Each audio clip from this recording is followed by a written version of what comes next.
Jamaica's beauty is, I always say, it's really curvaceous.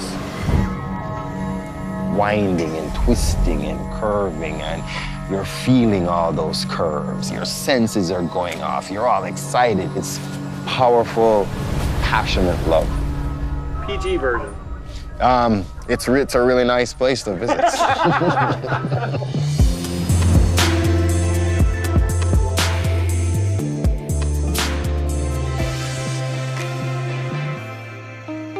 Stush in the Bush really embodies this whole thought around rustic gourmet. The philosophy in itself is that we want you to learn how to fall in love with your food. It's not just about the food. It's about the entire experience. It's been a rainy, windy morning. Zionite's farm at Stush in the Bush. What we're gonna do is to gather today's vegetables, greens, herbs, spices, fruits. Parsley, cilantro, oregano. I'd like to make some fresh chimichurri sauce. Whatever's gonna be on your menu, it's harvested fresh from the farm. I always describe Jamaica as a power center. There is a powerful energy just springing out of the earth. The connection with the earth is, I don't know, it's intrinsic for me. Breadfruit is a respect, it's a love, it's an appreciation, and it's also immediately you become a protector of that same earth. Stush in the Bush is kind of the epitome of Chris and Lisa. The bushman, the Rasta, the down-to-earth with the shishi fufu, New York, Beijing, Brooklyn girl. Working with my wife is a powerful experience. She will work from sunrise to sunset. She will work out everybody here, including me. Sometimes I have to hide, but that energy is what makes us do what we do and do it very well. I say we are the best at what we do because we are probably the only people doing exactly what we do. An experience where you can come into someone's home or someone's farm, dine with them, learning about the medicinal plants, you're learning about all different types of food, and I can guarantee you, the food you get here, you won't get anywhere else in Jamaica. That I know for sure. Good afternoon. How you doing? Good, what's up? Blessed. People just dig a genuine experience. And for us, this is our home. And when we welcome you into our home, we welcome you like one of the family. It's just who we are. It's what we do. It's what we put forth. Food is at the base of it. Why not have it be its very best? Okay, guys, here we go. And why not have it filled with pure love in it? It's a love for Jamaica, a love for the land, a love for great food, and being able to share that experience with other people. That's what you take in when you're at Stush in the Bush. First two ingredients on all our products, love and affection. Those are the first two ingredients, but I always assume that people know that. I don't even mention it. See, just like stout. If he hears the word love and just gets excited. Okay, boy. All right. Okay. Love you too. Yeah, man.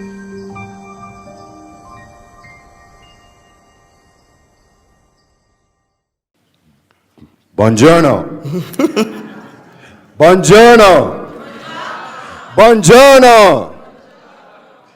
Thank you very much for having us in this beautiful isle of the Mediterranean. It has been, we're not in the Mediterranean, so I'm still in Jamaica somewhere.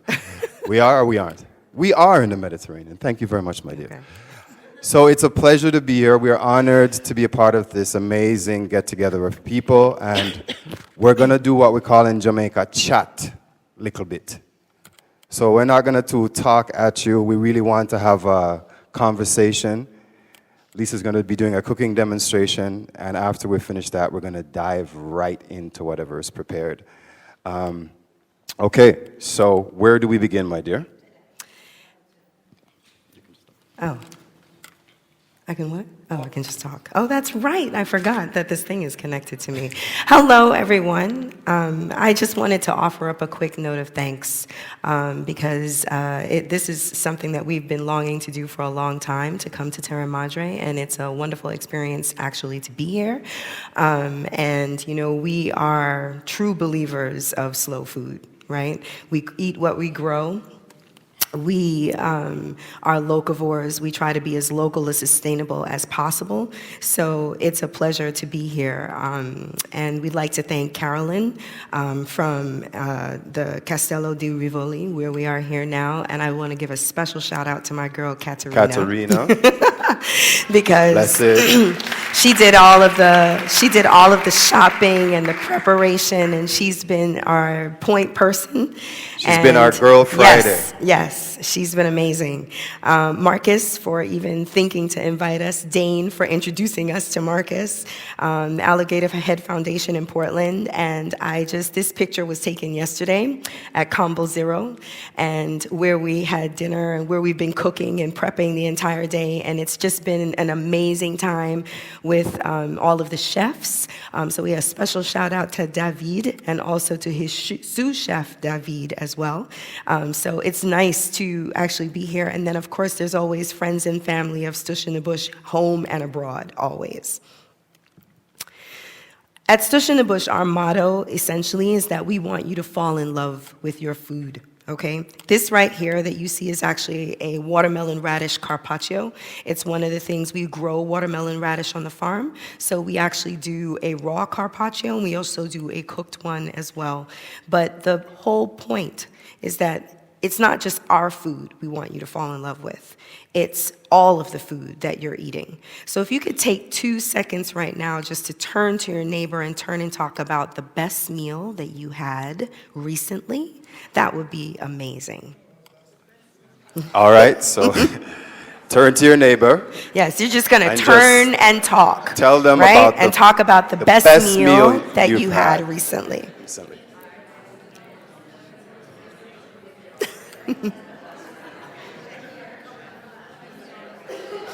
And of course, you know, we have to get someone to share.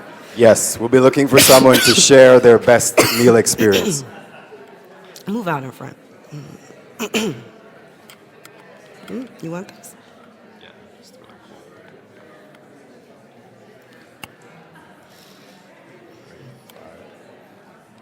5, 4, 3, 2, 1. All right. Shall I pick somebody, or who would like to volunteer their food experience? Don't all run up at once. Anyone? Best food experience? No one? Anyone? Who's brave? Who's brave? Do I have to pick somebody? I think you might have to pick someone. Thank you very much, sir. Come up.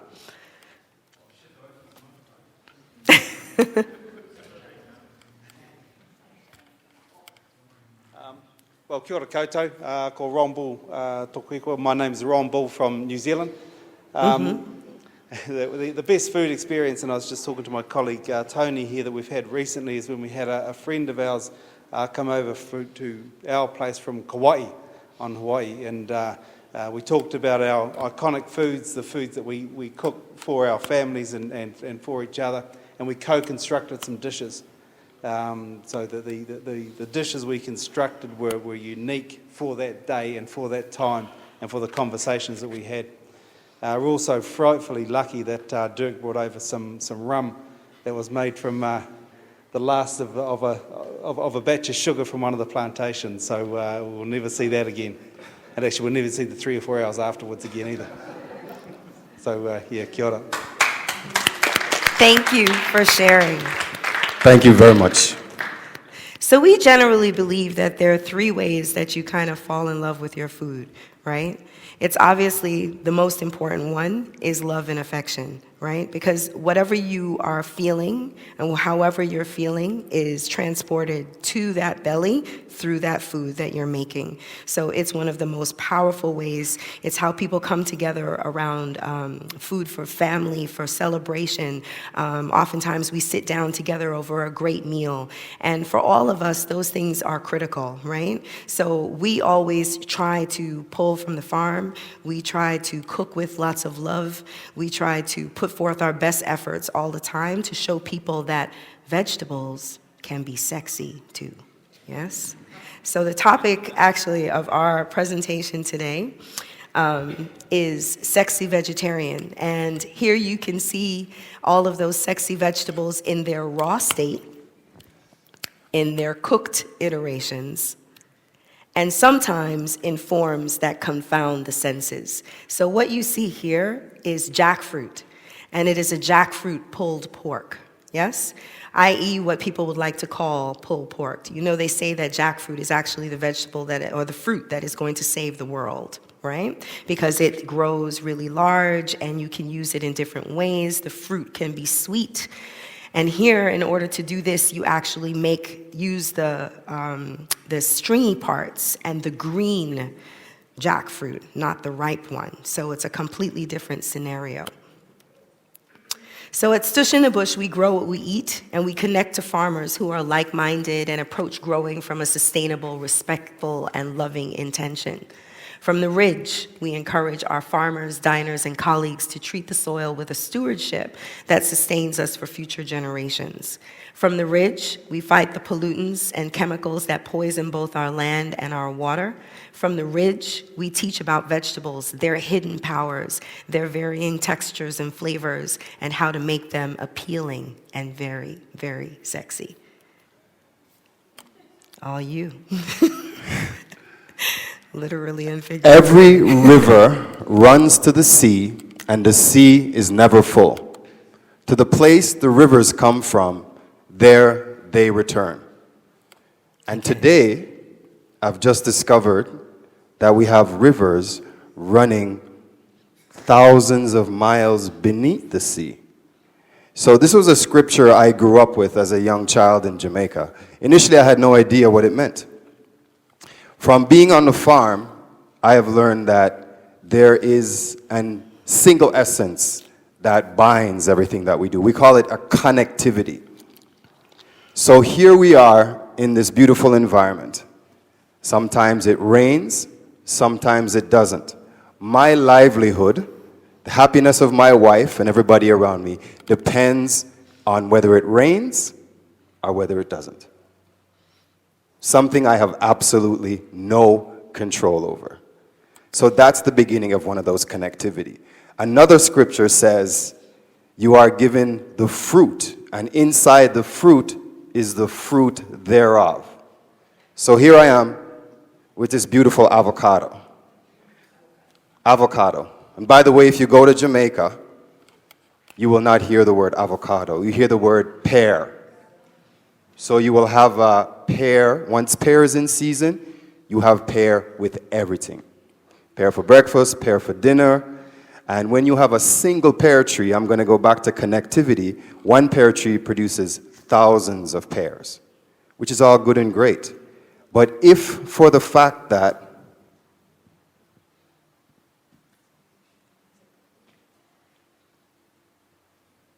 see this? Ooh. Right.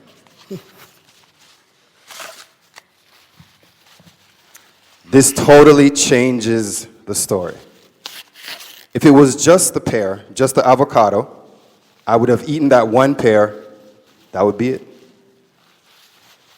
But nature has been so magical and creative that it gives me this seed.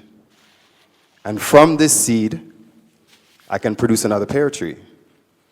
And from another pear, I can produce another tree and keep on going and keep on producing forever. But that's not it. Inside of this seed is some very specific genetics. So I have a generation of pears here. This pulp that just fell to the ground will fall, it will rot, it will feed the micronutrients in the soil, those micronutrients, those microorganisms will produce nutrients that will feed my tree, continue that cycle, connectivity. It's not just finished there. We go on a little further. Right now in this room, I'm a little hot. Honestly, I'm a little short of breath. So imagine that I didn't have this pear tree on my farm, amongst others, that's consistently taking in what I'm putting out, carbon dioxide, and giving me the breath of life, oxygen. Literally, when we talk about oxygen, we talk about your life's blood, what you will not be able to survive without. So the connectivity means that without that tree, I have no oxygen. Without that seed, I have no tree. And all of us are connected in that cycle. So from day to day, as we travel about, we have these experiences with nature. And the rivers are an integral part of that and an integral part of where we are. Our beautiful farm is about 2,000 feet up in the hills of Jamaica. We have no access to piped water. So the only source that we have for water is the rainfall. And on any given day, I can watch the whole process of nature unfold right in front of my face. I look at the sea and I can see the vapors rising up from a hot sunny day. A few hours later, I'm enveloped in the clouds. I can't see in front of my face because the fog becomes very thick. A few minutes later, I'm covered in water. It's wet. A few days later, it's all gone. But my plants are very green, the air is beautiful and fresh, and my beautiful wife is very happy because I have lots of beautiful green plants coming up for her to do all kinds of amazing things with. So from that connectivity comes everything. From that seed, from that genesis, comes everything. So if we can be mindful of that in everything that we do, we become stewards of our environment. Unfortunately, we have exploited nature to a point where almost all living systems are in decline and some are actually dead or extinct. But that same connectivity means that one pear seed could bring us back into alignment. We can now start to regenerate our forests. We can now start to rebuild our soils. We can nourish our seas, and we can move from decline into abundance, into wealth, into joy, into happiness, and most of all, to love. That was good. So for me, one of the things that's always important is that you eat with your eyes first. I am not one of those people of the proponent. I'm not of the camp that believes that, it doesn't have to look good. It just needs to taste good. It needs to look good. It needs to taste good. It needs to feed your body. And the only way that it can really do that is if it's grown sustainably, right? If it's grown thoughtfully and with intent. So again, I'll just talk a little bit about the pictures that you're seeing. So these are sweet potato chips. We grow sweet potato on the farm. And we also grow parsley to make lots of chimichurri sauce, which is something that we always do. Right? Ital is vital is another way of looking at things as well. I'm going to ask Chris to talk just a little bit about Rastafari because I think it has a lot to do with not only just food in its most natural state, but also food that is really good for you and good for your body and mindful. But then the last part of that too is that you turn that food into something that is, magical for you to eat. Yeah? All right. So we go back to this connectivity again, and we have a concept called Rastafari. How many of you have heard of Rastafari? Who cares to give me an idea what it means?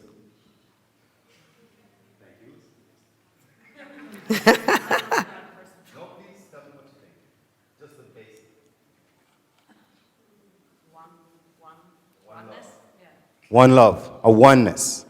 When we talk about the universe, one verse or one truth. It's not my truth. I am a part of it. Rastafari is a part of that one truth. Our one truth actually is love. Go right back to that same subject, from which all things emanate. So here we are in the midst again of this beautiful place. We have a concept called Ital. Funny enough, almost Italy. But we say ital is vital. So ital, which is your way of living, eating, drinking, how you interact with nature, how you interact with your fellow human beings, and it's premised on this same love. So as an italist, it is very difficult for me to think that I'm going to kill another creature for my sustenance, because inevitably I'm going to be in love with my creatures, just like I'm in love with you, and more so with this beautiful lady right here. So You when just we have start to to love him, yes? when we start to think about how we live in the world, how we interact with our fellow human beings, ital becomes a key to open a lot of locked doors. Typically, especially in today's society, we have put up so many walls in between us. It might be color, it might be religion, it might be your political attitudes or beliefs. It might be the fact that you don't like the clothes I wear. That's funny, right? You can actually dislike somebody because of the clothes they wear. So ital is a unity of all those things. We come together on one basic principle is love, and that one basic principle comes from the fact that we are all human beings. We all exist on this earth because we came from one seed, again. And there's going to be a time when that seed will return to the earth and replenish the earth, and you become a part of the whole universe. You become one with the universe. So the word ital has a lot to do with how you eat. Initially, it was food without salt, especially artificial salts. So if you were cooking an ital menu, you would prepare that food without adding artificial salts. So you would get your salts directly from the salts, the natural salts in your food. It's evolved over the years. And now it's gone into areas like vegetarianism. It's gone into veganism. It's gone into raw foodism, fruitarian, breatharian, all these other ways of thinking about how we can eat, but also how we can live. So I can't just be ital about what I eat and be a real, I was going to use an offensive word, but I will not, a real nasty person. Ital also has to be about how we interact on the street. And yes, at the basis of ital is Rastafari. And Rastafari is conceived of as a religion, but foremost is a way of life. And you will see many people with these, we call them locks, right? Your locks don't automatically make you Rastafari. So you might not have any locks and still be a Rasta because of what is in your heart, that love, that identification with us as human beings first. So ital is vital. Vital is vital for your health, vital for your mind, your heart, your soul, and your spirit. So that vitality is like energy carrying you through life. It helps you identify people, things, places. Everything that you're going through can go through a paradigm of ital. So initially it was something very extreme. Nowadays it's kind of adapted to cultures all over the world. It's not just for Rastas. Although if you think you're a Rasta, to me you are one. If you listen to Bob Marley and you feel that energy, that's the Rasta in you saying, yeah man, Irie. You feel it. There's something in it that no one has to tell you about. They don't have to identify it for you. And they can't take it away from you. It's amazing. My brother Dane showed a picture of our national hero. Well, not yet our national hero, funny enough. Bob is still not a national hero in Jamaica. But to us, he definitely is a national hero. And this little Jamaican came from a village just like the one where I am, about 1,500 people. And where I am, we used to hear stories about Bob Marley. So before he went into music, he was actually a farmer. And his community is about 3 mountains over from my community. So I never met Bob, but the story they always tell us that before Bob was a famous musician, he used to leave his farm, go into Ochirias, but he would take his faithful donkey. I think her name was Janie or Janet or something like that. He would ride about 2.5 hours from the mountain on this donkey down into Ochirias. he would meet up with a guy named Jack Ruby that was one of Jamaica's most famous, or became one of Jamaica's most famous producers. He would go in and have a few spliffs, record a few tunes, he would jump back on the donkey about 4 hours later and ride right back up into the mountain. So that is an Ital way of life. Many people said when he got his BMW, that kind of changed, but Bob said, no, BMW means Bob Marley and the Wailers. So it's all good. It's all good. It's in line. So this idea of Ital is how we identify ourselves. And we identify ourselves by the way we live. Okay. We must all eat, and not only eat to survive, but for fulfillment, for joy, if you will. So we have been doing a few things that we feel are important to kind of give the sea a break, right? One of the movements also, as far as, Rastafari is concerned, it moves towards veganism, right? They're like the entrepreneurs of veganism, let's say, because it's no meat, no pork, no fish, although they've changed that in the last little while. You will still see some Rastas that are eating fish. But ideally speaking, if you're going to give the sea a break, people still have certain cravings, right? They may still want to taste or have that texture or, still be connected in some sort of way. So what we've been doing for the last day and during the while that we've been here is to think about food in a different light, right? Not necessarily to think about it just as I have to have this basic protein or a meat protein with every dish. The entire time that we've been here and we've gone to a vegan restaurant, and the vegan restaurant that we went to, actually, we still find that it's not just vegan, it's vegetarian, so there's still this reliance on cheese and milk and dairy to make it happen, or to make it taste good. People forget that vegetables can just taste good on their own.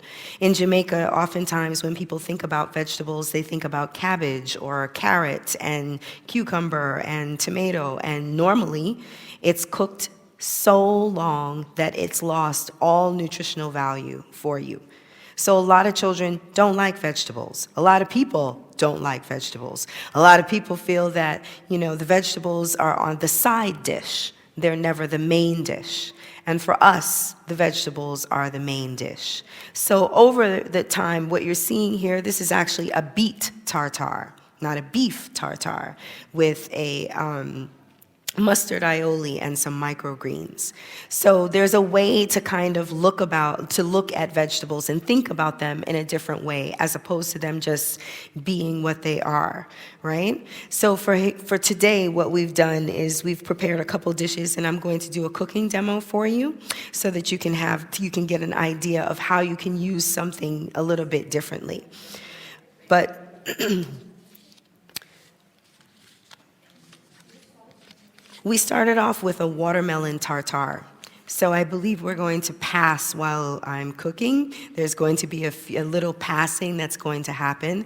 So oftentimes people have tuna tartare, right? So we'd like to give the tuna a break.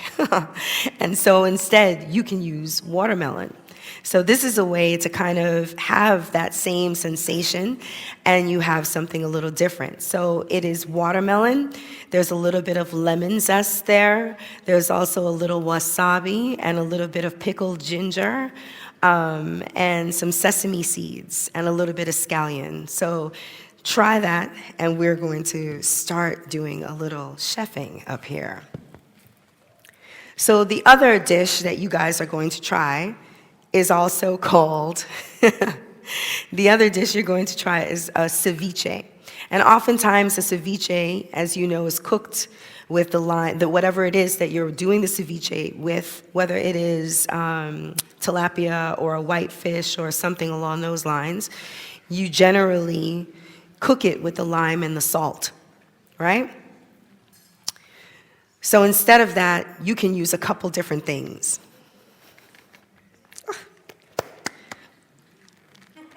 Christopher. This is why you need the man in the kitchen sometimes. Thank you, sir. Just one.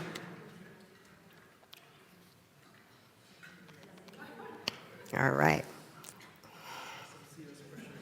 A little bit, right? So because a ceviche is normally done with fish, this is actually done with hearts of palm. Okay? So you're going to get that one as well, and it's served on a tortilla chip. And how was that, by the way? Did it kind of mimic that texture a little bit? Right. So that's essentially what you're looking for. You want to have a little bit of that same texture, but at the end of the day, you really want to have just good food. That's why we asked you about that in the first place, because having good food is essential to life, right? And it looked pretty when you got it. It was intriguing. It smelled really good. And you want to have an opportunity to try what that tastes like. That's what your relationship with food is supposed to be about. It's not supposed to be about, it's not supposed to be bland and boring, or it's just not appetizing. No, you want it to be amazing. Sexy. Exactly. So we're going to take out a couple of these hearts of palm, and you're just going to cut them down, right? Let's do it this way. This isn't my knife, eh? But it's okay, because it's like super gracious. So if you see, these are kind of funny because they actually kind of can mimic calamari, right? And they can mimic those kinds of rings and things like that. So you can actually either leave them whole or you can chop them up.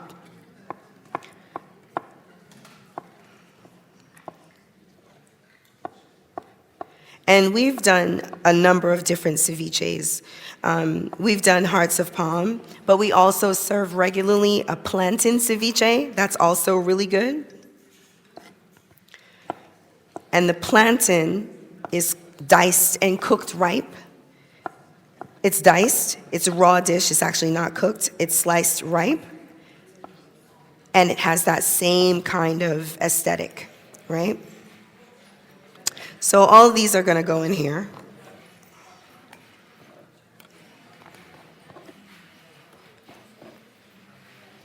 And then we have a little red onion, and we're going to use the red onion.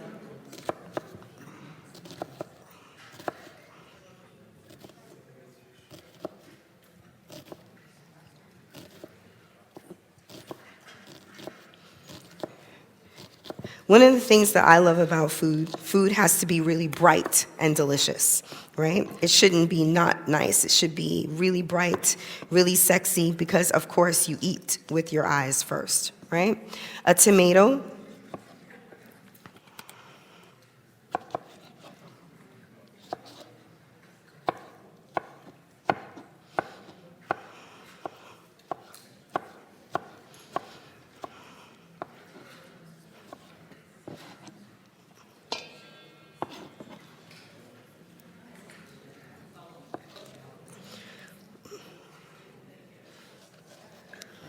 So how was your ceviche?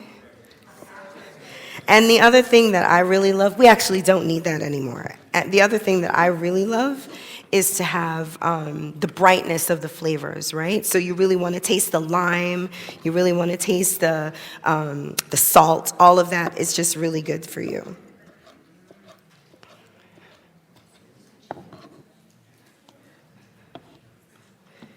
And we also prepared a couple other things for you guys. A little yellow sweet pepper is going to go in there.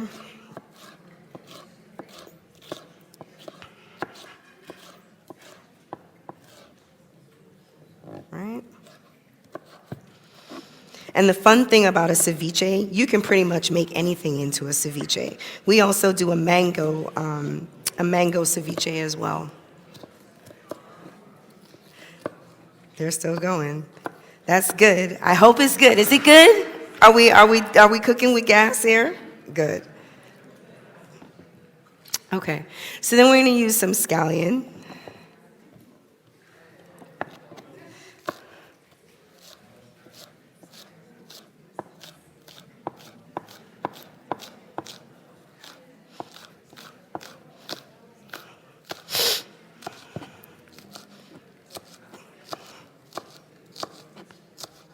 And actually, while I'm finishing up this dish, I'm going to talk about the other two dishes that you guys are going to have as well. We also, we chose 4 things regularly. As you saw, the cooking duo, cooking sections, they talked a lot about salmon. So you're going to have what we would call, I'm sure everybody here has heard of gravlax, right? Or a salmon with lox, right? That's another dish that tends to be very popular. And one of the things that we're going to do today is you're going to try something called carrot lox. Yes? It's become a sincere favorite of mine. It's nice and salty, the same way that salmon is salty. It's a nice replacement, especially served with capers and red onion and fresh dill and all of those things. And we're so fortunate that we grow dill on the farm. So that's also a really nice brightener. So this is another avocado. And this is going to go in as well.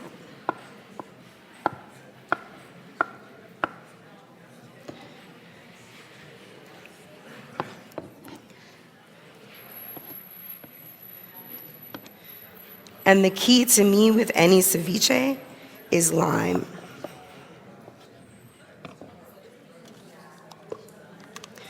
So besides the carrot lox that you guys are going to try with a hummus on some lovely toast is also going to be some crab cakes that we've done, some vegan crab cakes. And let's see if you can decide what those crab cakes are made from when you get it. Yeah?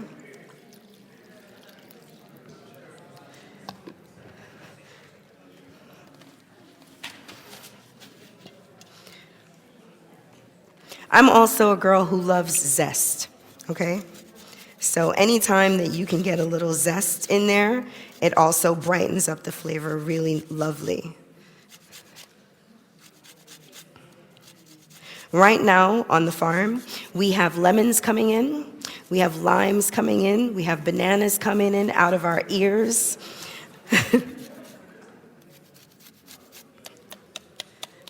So there's lots going on the farm.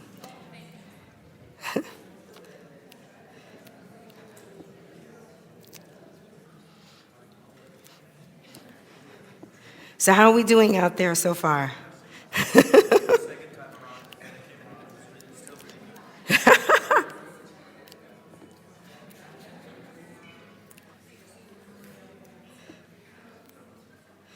Great.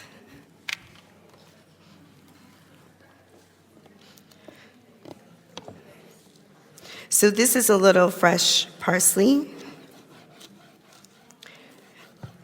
and a little fresh cilantro that we have, and it's going to go into that as well.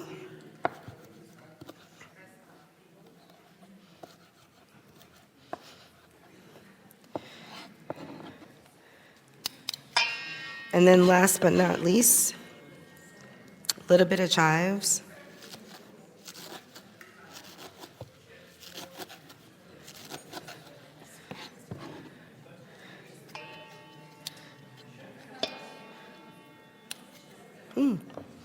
And a little salt.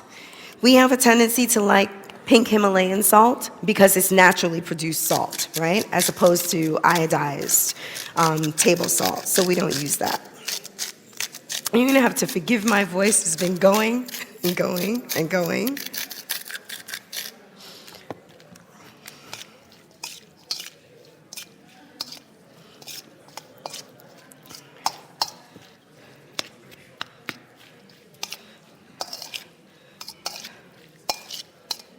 And Chris is generally my taster in the kitchen. So I'm going to use him right now.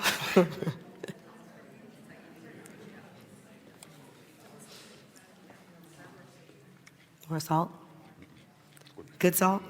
Everything's good? It's Everything's perfect? good. No more salt. Perfect. Okay, so just so that you can see what that looks like, that's what that looks like.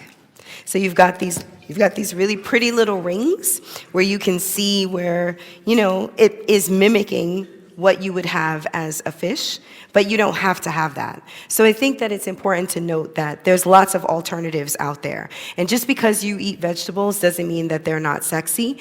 It means that they have to be sexy, right? Because that's how you get to eat more and more of them. If you wanted to up the nutritional value of this, you could add seeds to it. You could add quinoa to this and have something completely different. You could add beans to this and you would have all of that. It could be black-eyed peas, red beans, any of those things. And since we all have to eat, I think that we should enjoy every second of that. And definitely how you know it's Ital, you look for the presence of the rainbow. Red, gold, green. Once it has those colors, Ital approves. So we're good to go. Excellent. Okay. And that's it. And we hope to see you guys in Jamaica at some point in time. Hopefully you'll come to give us a check, what they say, at Stush in the Bush. And before we go, we have one final taster for you guys, which is, I think, a friend of ours' favorite thing in the whole world. I'm not going to call any names, Miss Carolyn. This is our crab cakes without the crab. So it's what Lisa tends to call faux crab cake. What we wanted to do is taste it, and if you get the secret ingredient, you can jump in my suitcase back to Jamaica. All right, so I'm going to ask our servers just to bring out the crab cakes. Thank you very much. All done.